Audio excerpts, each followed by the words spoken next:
Bonjour, on continue le chapitre sur fonction approfondissement et on commence le paragraphe grand 2 sur la parité d'une fonction. Donc on a fini avec les variations des fonctions, en particulier des fonctions de référence, et on attaque la notion de parité, donc fonction paire, fonction impaire, et on reverra le cas particulier des fonctions de référence. Alors c'est une notion dont on a déjà parlé, mais seulement d'un point de vue graphique.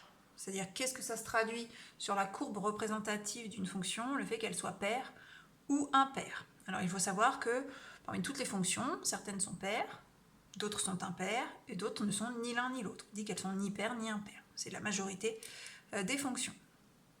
Alors la définition théorique de fonction paire, c'est celle-ci. Une fonction est paire lorsque pour n'importe quel nombre x de son ensemble de définition qu'on appelle D, alors le nombre moins x, qui est l'opposé de x, a la même image que le nombre x. Donc moins x appartient à l'ensemble de définition, ça c'est une condition nécessaire. Il faut que n'importe quel nombre et son opposé soient dans l'ensemble de définition et que l'image de ces deux nombres soit le même. Alors ça se traduit géométriquement par une courbe qui va être symétrique par rapport à l'axe des ordonnées. Alors je vais vous montrer vite fait sur un dessin ce que ça veut dire.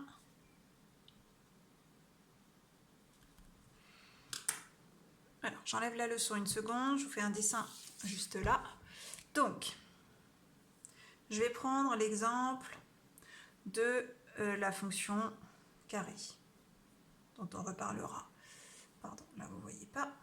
Donc f de x égale x carré.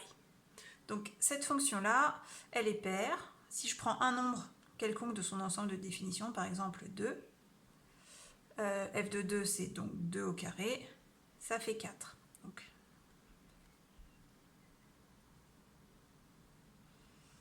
alors, le fait que l'image de 2 ce soit 4, ça me dit que le point de coordonnées 2, 4 est sur la courbe.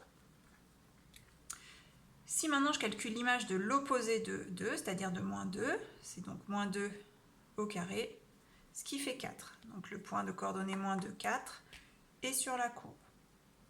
Et ça, c'est valable pour tous les points de ma courbe. Dès que je vais avoir un point, par exemple ici, je vais avoir son symétrique ici, puisque les nombres opposés, les antécédents opposés, ont la même image, donc les points ont la même ordonnée. Et donc, si je relie tous les points, alors là j'en ai fait que 2, c'est censé être plus arrondi, hein, vous savez. Hop.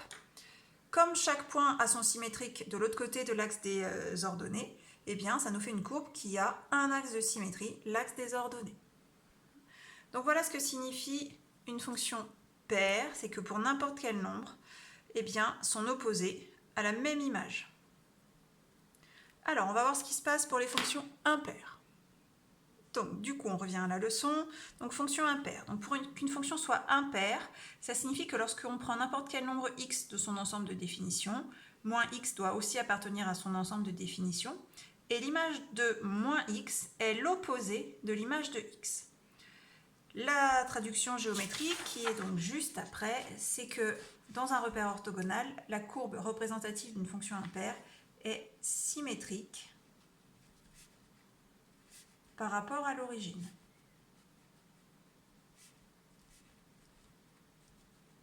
Donc ce n'est plus un axe de symétrie, mais un centre de symétrie ici. Alors comme pour les fonctions paires, je vais vous montrer sur un exemple ce que signifie f de moins x égale moins f de x et pourquoi ça implique qu'on a une symétrie par rapport à l'origine. Je vais enlever la leçon. Alors un exemple de fonction impaire, on a par exemple la fonction cube. Alors je vais faire un repère, hop. Donc la fonction cube, la fonction f de x égale x au cube. Donc si par exemple, je vais faire un repère un petit peu plus grand, si par exemple je prends l'image de 2, comme tout à l'heure. L'image de 2, c'est 2 au cube, 2 fois 2 fois 2, ça fait 8.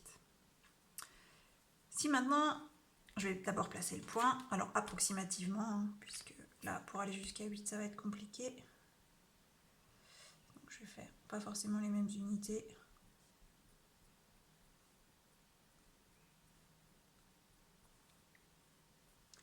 Donc, l'image de 2, c'est 8, ça veut dire qu'on passe par le point de coordonnées de 8. Et donc, maintenant, si je calcule l'image de moins 2, c'est moins 2 au cube, c'est-à-dire moins 2 fois moins 2 fois moins 2, ce qui fait moins 8. Et moins 8, on constate que c'est l'opposé de celui-ci. Donc, c'est moins l'image de 2. Donc, le fait d'avoir ça, ce serait valable pour n'importe quel nombre, hein, pas seulement 2, eh bien ça implique que la fonction est impaire. Et donc ici, j'ai le point d'abscisse moins 2 et d'ordonnée moins 8 qui est là et qui appartient à la courbe. On constate que ces deux points sont symétriques par rapport à l'origine. Si je trace le segment qui relie ces deux points, il passe par l'origine et cette longueur est la même que cette longueur. Et donc comme c'est valable pour tous les points de la courbe, chaque point de la courbe dont l'abscisse est positive correspond à un point symétrique ayant les abscisses et ordonnées opposées. Et donc par exemple, je vais avoir un point ici, je vais effacer ça, un point là, et j'ai son symétrique qui appartient aussi à la courbe. Si je vous trace la fonction cube, vous allez voir que c'est le cas pour tous les points. Donc elle est comme ça la fonction cube. Ok, donc on a une symétrie par rapport à l'origine. Si on fait faire un demi-tour autour de l'origine, on retrouve la même courbe. Donc voilà pour la définition de fonction paire, fonction impaire.